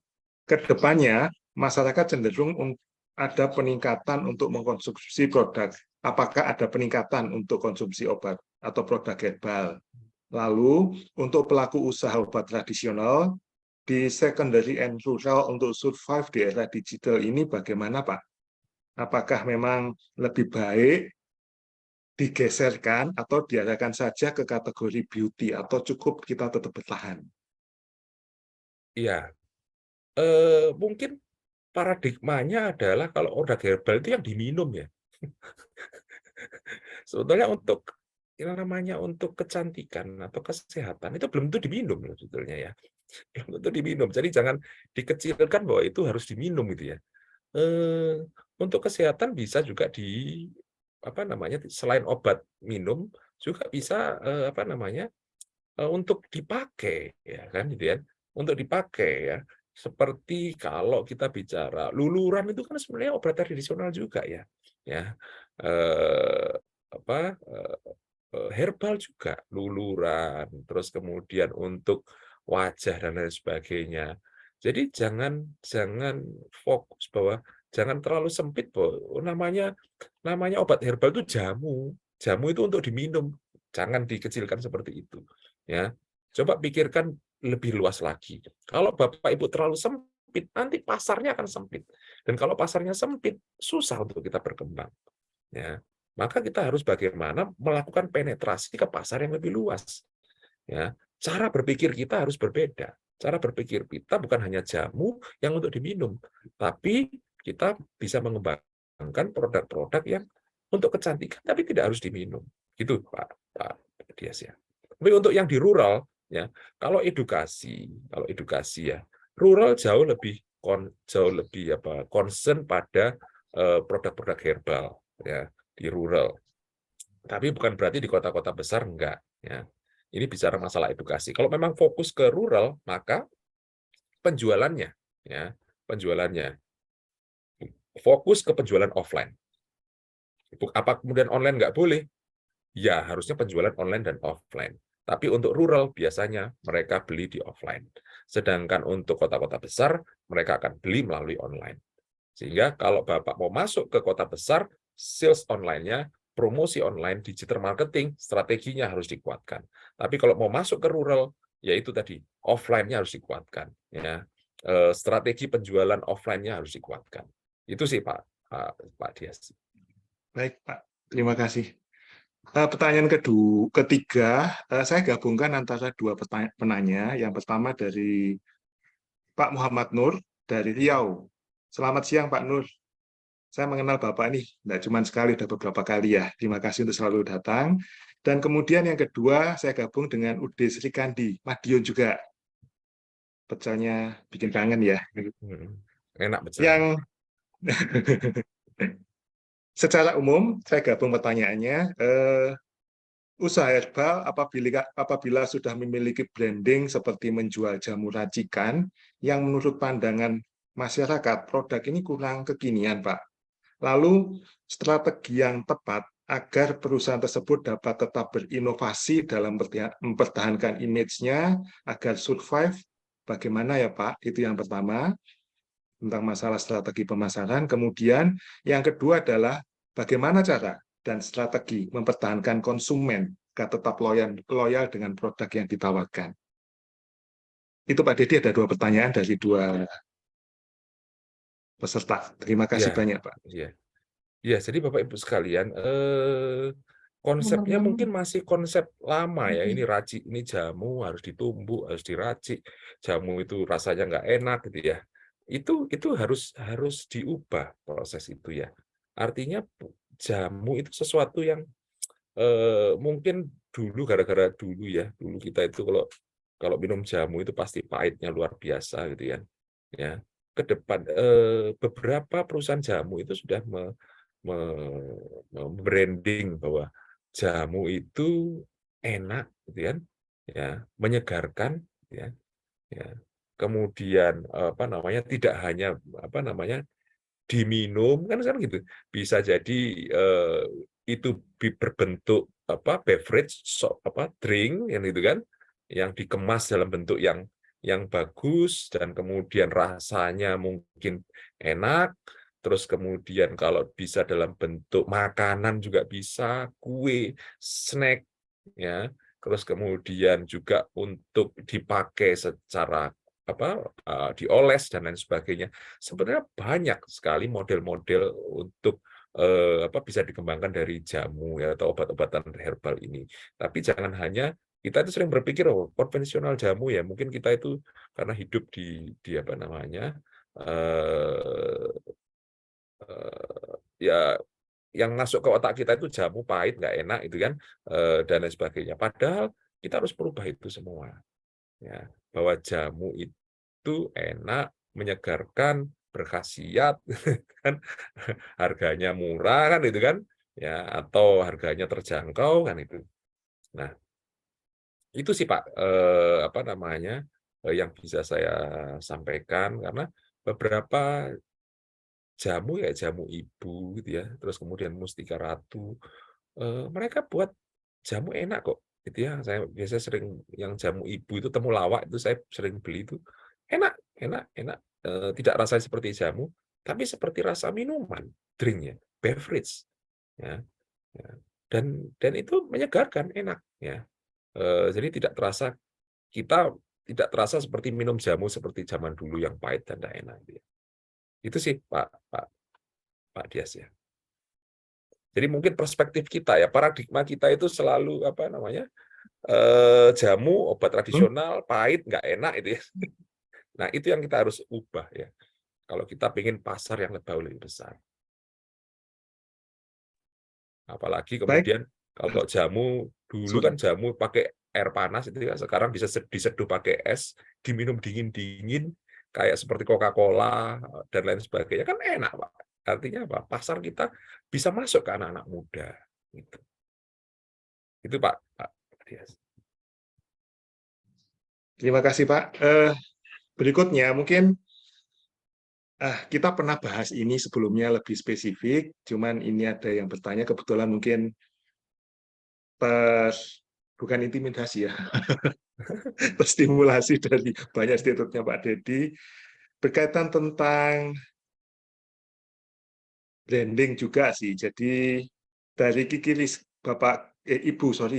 Rizky Andani, Pak, apa yang paling penting untuk mengembangkan brand produk apakah efektif jika kita menggunakan endorse produk. Kemudian, itu aja Pak. Kemudian ada yang bertanya tentang masalah investor, cuman mungkin yang ini aja deh tentang bagaimana pengembangan produk ya Pak. Itu Pak Dedi, silahkan. Ya, jadi tergantung Pak. Pasar kita mau masuk pasar yang mana? Pasar yang tadi itu senior, anak muda, orang muda, remaja, anak-anak di kota besar, di kota kecil, secondary city atau di desa. Nah, itu beda Pak strateginya ya. Nah, kalau endorse itu cocok di digital, anak milenial, di kota besar.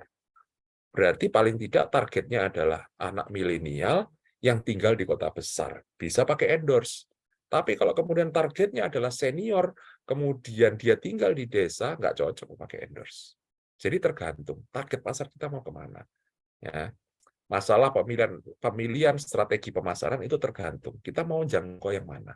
Itu sih Pak. Yes. Baik Pak, kalau gitu boleh nih ada tanya lagi lebih jauh nih. Sebenarnya ini bidang salah satu keahliannya Pak Dedi nih. Cuman enggak apa-apa deh. Agak melenceng. Nah, pertanyaannya gini Pak, dari Ibu Kiki. Untuk membuat usaha yang baru dirintis, bagaimana supaya kita dapat membuat usaha yang baru dirintis sehingga menarik bagi investor? Bidang keahliannya Pak Dedi sebenarnya salah satunya. Kita mengembangkan ya, enggak apa-apa Pak Dedi. Gini. Silakan Pak. Oke. Gini.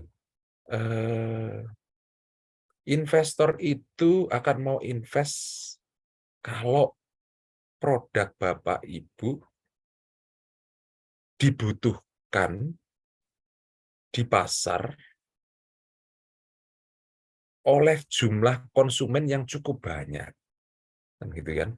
Jadi kalau kita presentasi ke investor, kita harus betul-betul pelajari perilaku dan kebutuhan customer kita. Cocok, seringkali gini, seringkali UMKM itu gini, ketika membuat suatu produk, saya membuat produk yang saya bisa. UMKM itu biasanya seperti itu. Saya bisa apa, saya buatlah produk itu. Setelah produknya jadi, baru kemudian saya cari kira-kira cocok pasarnya yang mana. Ya, sekarang kita balik. Ya. Trennya seperti apa? Perilakunya orang seperti apa? Kebutuhannya seperti apa? Ketika kita bisa mempelajari tren, kebutuhan, ya, harapan, mimpi, keinginan, maka kita bisa mendevelop suatu produk untuk memenuhi itu. Ya. Dan kita harus memastikan bahwa pasar kita tidak terlalu kecil. Pasar kita cukup besar. Kalau kita bisa meyakinkan investor bahwa produk kita betul-betul diminati oleh pasar dan jumlah pasar kita ukurannya cukup besar, ya, maka otomatis investor pasti akan mau invest. Tapi kalau Bapak Ibu itu tidak bisa meyakinkan investor bahwa produk ini betul-betul ada pasarnya dan pasarnya cukup besar, investor tidak akan mau masuk. Itu bottom line-nya di sana. Nah, itu sih Pak Dias.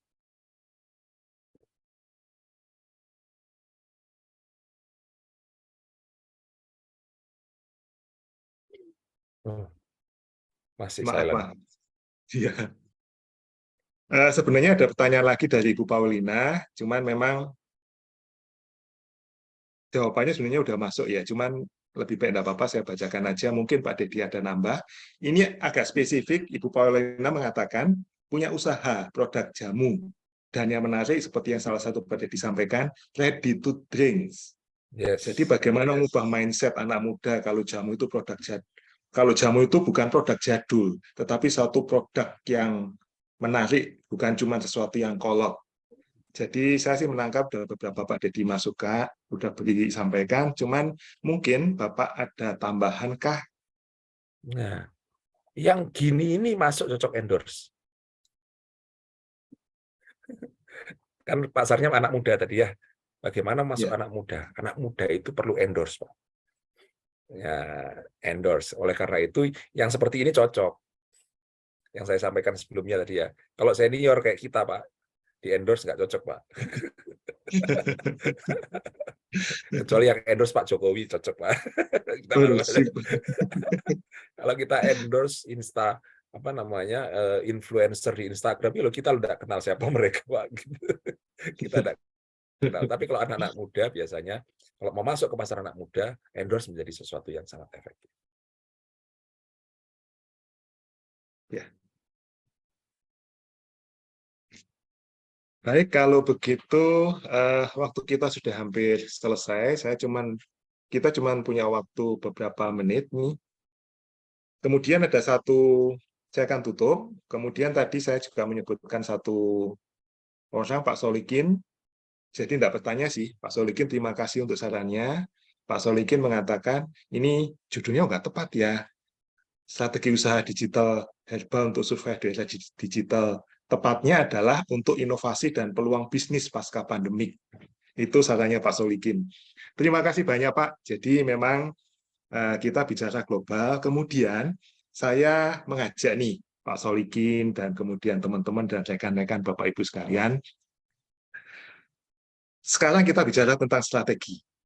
Sesuatu yang mungkin fundamental bagi perusahaan. Kemudian mungkin Bapak Ibu bertanya seperti salah satunya Pak Solikin. Gimana supaya lebih aktual, lebih praktis, lebih kondisi real, kalau misalnya setiap pengusaha itu bagaimana strateginya atau bagaimana action yang dilakukan. Nah, saya mau menyampaikan untuk pertemuan berikutnya, kita akan merencanakan di bulan April 23, kita ada sharing. Jadi sharing dari praktisi atau pengusaha herbal tentang bagaimana sih mereka itu bertindak, melakukannya, kemudian beraktivitas, kemudian banyak hal. Jadi Bapak Ibu teman-teman kemudian yang melihat, saya kepingin lebih praktis deh. Kalau mau lebih praktis bisa minta Pak Dedi 1 semester dan 3 SKS. Cuman karena begitu terbatas, ini yang kita sampaikan. Kemudian untuk yang di bulan April kita ada materi yang betul-betul praktis tentang sharing dari praktisi dan pengusaha. Jadi Bapak Ibu, rekan-rekan jangan ketinggalan untuk tetap mengikuti informasi dan mengikutinya. Baik, saya pikir waktu kita sudah habis, saya akan tutup sesi tanya-jawab ini. Terima kasih banyak Pak Dedi atas insight yang diberikan, banyak hal yang saya dapatkan, dan saya berharap Bapak Ibu juga mendapatkan hal yang menarik dan bisa untuk mengembangkan usaha Bapak Ibu. Oke, akhir kata, saya akan kembalikan waktunya kepada Berti. Terima kasih banyak untuk waktunya yang sudah diberikan kepada kami.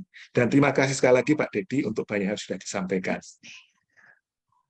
Sama-sama, Kemudian, Pak. oh iya Pak Dedi, ada titipan untuk Pak Dedi, mohon untuk tetap, soalnya kita ada forum untuk pemberian sertifikat Pak Dedi.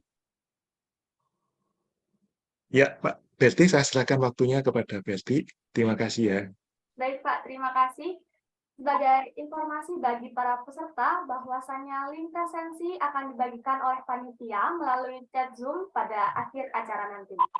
Sehingga kami harap Bapak, Ibu, dan para peserta workshop dapat mengikuti acara ini hingga akhir. Terima kasih saya ucapkan kepada Bapak Dias Kristanto sebagai moderator, dan juga terima kasih kepada Bapak Dr. Dedi Marsiano sebagai narasumber pada acara workshop hari ini. Sebagai apresiasi kami kepada narasumber yang hadir pada acara hari ini, panitia akan menyerahkan sertifikat secara simbolis oleh Bapak Dias Kristanto selaku moderator acara yang akan menyerahkan sertifikat kepada Bapak Dr. Dedi Marsiano. Pak Dedi, saya atas nama panitia, atas nama Jamutik, dan atas nama yang terlibat, mengucapkan banyak terima kasih Pak, dan secara simbolik saya berikan sertifikat kepada Bapak. Hanya sebatas ini yang kami bisa berikan Pak Dedi. Kami berikan Pak. Terima kasih Pak Dias, terima kasih teman-teman Ya. semuanya. Baik, Berti silakan. Baik, terima kasih kami ucapkan kepada Bapak Dias yang telah memandu acara workshop pada hari ini, dan juga kepada Bapak Dr. Dedi Marsiano yang sudah memberikan informasi kepada kita melalui acara workshop mengenai strategi usaha herbal untuk survive di era digital. Sambil menunggu pengumuman penanya terbaik hari ini, izinkan saya memberikan sedikit informasi mengenai next event dari Jamutix. Di tahun 2023 ini, Jamutix akan mengadakan beberapa event yang akan diselenggarakan setiap 2 bulan sekali. Event yang pertama bertepatan pada hari ini, tanggal 25 Februari, yaitu dalam bentuk workshop dari pakar manajemen. Kemudian untuk 2 bulan berikutnya, pada bulan April, akan diadakan sharing dari praktisi yang menggeluti usaha herbal, terutama di era digital. Yang tentunya acara sharing ini akan sangat bermanfaat bagi para pelaku usaha atau bisnis di bidang herbal, juga dapat bermanfaat untuk rekan-rekan atau Bapak Ibu yang ingin berminat untuk menggeluti usaha herbal. Selanjutnya adalah event yang paling ditunggu-tunggu oleh beberapa member Jamutix yang akan diadakan pada bulan Juni 2023, yaitu bagaimana cara membuat konten yang baik, yang edukatif, atau bahkan yang menjual itu langsung dari pakarnya. Selain workshop, juga ada kompetisi konten kreator. Lalu untuk 2 bulan setelah event kompetisi dan workshop, akan diadakan webinar mengenai usaha herbal, digital safety untuk keuangan pada bulan Agustus. Dan sebagai penutup di penghujung tahun, akan diadakan webinar JamuDB yang tadi sudah Bapak dan Ibu saksikan dalam video profil JamuDB. JamuDB itu sendiri merupakan suatu program yang berbasis artificial intelligence yang bisa membantu kita untuk mencari informasi terkait herbal melalui digital, yang tentunya dapat membantu kita melatih keterampilan digital skill. Itulah event dari Jamutix pada tahun 2023. Kami harap Bapak, Ibu, dan sahabat Jamutix dapat meluangkan waktu untuk turut serta meramaikan event tersebut yang pastinya bermanfaat. Baik, tanpa berlama lagi, saya akan mengumumkan pemenang yang aktif dalam bertanya. Untuk pemenang yang dipilih akan mendapatkan giveaway dari Jamutix berupa buku terbaru Jamutix tentang digitalis usaha herbal. Bagi Bapak Ibu peserta workshop yang lain, untuk info pemesanan buku dapat menghubungi admin Jamutix. Berikut adalah nama-nama pemenang yang beruntung dalam kesempatan kali ini. Untuk pemenang pertama, selamat kami ucapkan pada Evelyn Margareta dari Ubaya. Untuk pemenang kedua, Muhammad Nur dari UIN Suska Riau. Untuk pemenang ketiga, Rizal Fahmi dari CV Rahman Jaya. Untuk pemenang keempat, Jessica Natania dari UD Sri Kandi Madiun.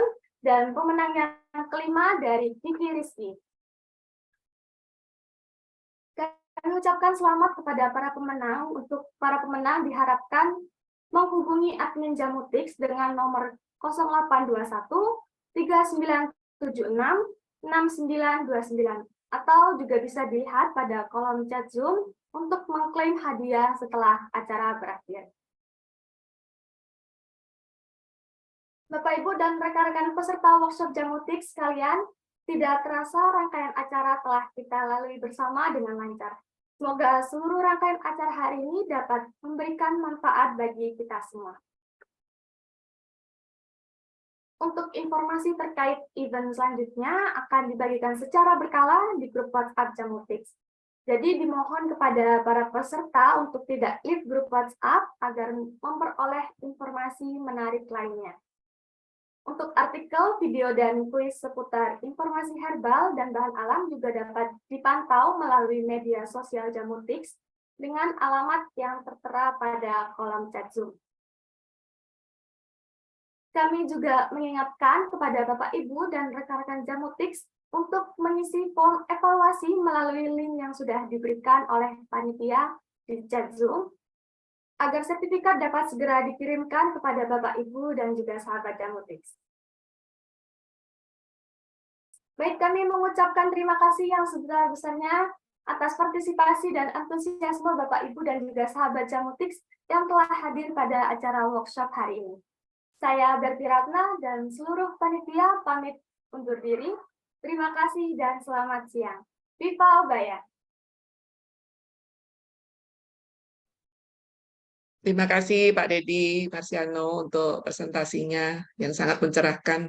Terima kasih Bapak Ibu yang lain. Sampai jumpa di acara Jamutix berikutnya ya.